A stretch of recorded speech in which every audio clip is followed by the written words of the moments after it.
Hi, this is Mark Graban from KaiNexus, and in today's podcast, we're going to be giving a quick preview of a webinar that we are going to be hosting on September 24th at 1 o'clock Eastern.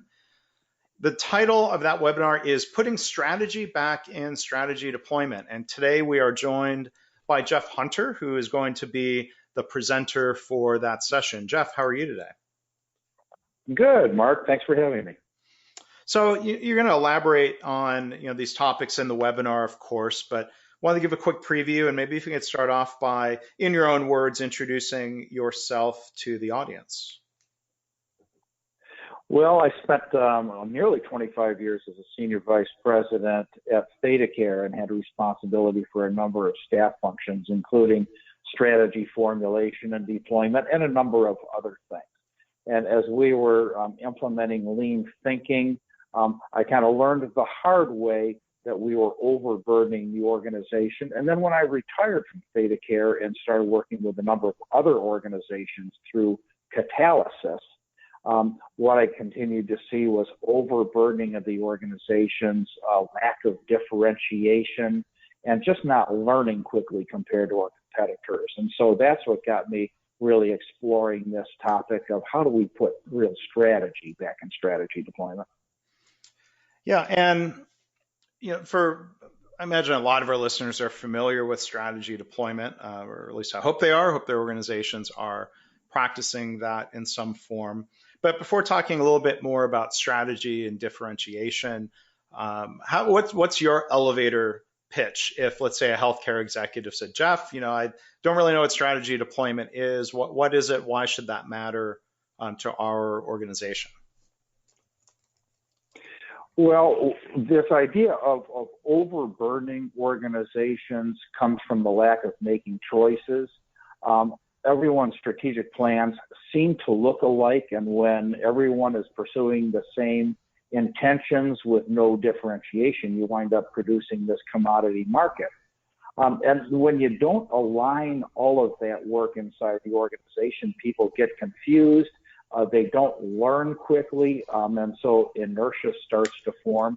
So if you want to increase your throughput of strategic ideas, if you want to be able to create more value faster, we've got to learn a new way of thinking about how we manage our process of strategic thinking. Yeah, and we'll hear a lot more about that in the webinar. But can you think of examples or at least possible pitfalls? What would happen if an organization was putting in the effort to get people aligned around the wrong strategy, or a strategy that's not what it could be? I just think there's a lot to be learned from the innovators in our industry, the disruptors in our industry, of how they apply deep customer insights to focusing on the most critical differences, where the real value creation could be now, and defer other things for later. So I'm not talking about deferring things for 3 to 5 years. I'm talking about using those deep customer insights and acting on them to create meaningful, relevant differentiation and value for patients now. Yeah, and this idea of differentiation is interesting, I think, from a healthcare standpoint, because it seems like there's sort of a default strategy where hospitals or a health system tries to be all things to all patients. Is that something that some hospitals are rethinking or revisiting?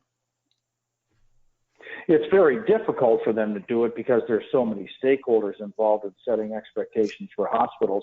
But when you do look at people's plans, everyone's plans do seem to be about, we're going to improve safety, quality, customer satisfaction, employee engagement, financial performance, and we're all going to grow at the same time.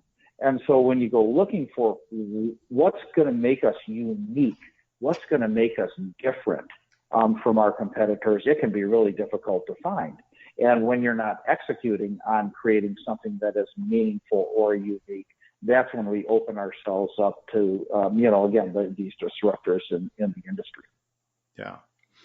Well, I think, there are a lot of really important issues and thought-provoking points that will be raised in the upcoming webinar. So I would invite the listeners to go to KaiNexus.com/webinars and register for the session. I paused because I think a lot of you are probably driving and listening to the podcast. So wait until it's safe. Safety first. We'll have you please go to KaiNexus.com/webinars. There's a link to click and register on this session, Putting Strategy Back in Strategy Deployment. Again, it's going to be September 24th from 1 to 2 o'clock Eastern time. And I encourage you to join in. I've had the opportunity to attend a day-long seminar workshop that Jeff presented. An hour will scratch the surface, but I know there will be a lot of value there. And Jeff, maybe the last thing to cover, there are also a lot of great insights. I would encourage people to go and check out Jeff's recently released book titled Patient-Centered Strategy, A Learning System for Better Care. And maybe to wrap things up, Jeff, if you could just give the listeners a bit of an overview of why you wrote the book and what you think some of the key messages of the book are. Well, I guess what I learned and what I had to get over was treating strategic planning like there was an event that was going to happen every few years, where it really is an ongoing capability so that we stay focused on the critical few and increase that throughput of strategic ideas and stay nimble. So it's a process, it's not an event. And secondly, it's not about what we buy, it's what we do for patients. It's not about assets, it's about process. So there's a system for managing vision and purpose with strategic agility. And that's what the book is about, is how do we stay focused on patient value and create a system for managing vision and purpose with strategic agility. Well, and there are a lot of great examples and thought-provoking ideas that draw on some of, I think, the latest and greatest thinking in strategic thinking, Matt May and others who have been influences of and people you've learned from, right, Jeff? Absolutely. I'm building on the work of others, and I'm deeply grateful for what they've contributed. Yeah. So again, the webinar is going to be on September 24th. Jeff, I want to thank you for being here on the preview, and I want to thank you in advance for doing the webinar. I hope everyone listening will come and join us. Thanks again, Jeff. Thank you, Mark. Looking forward to next week.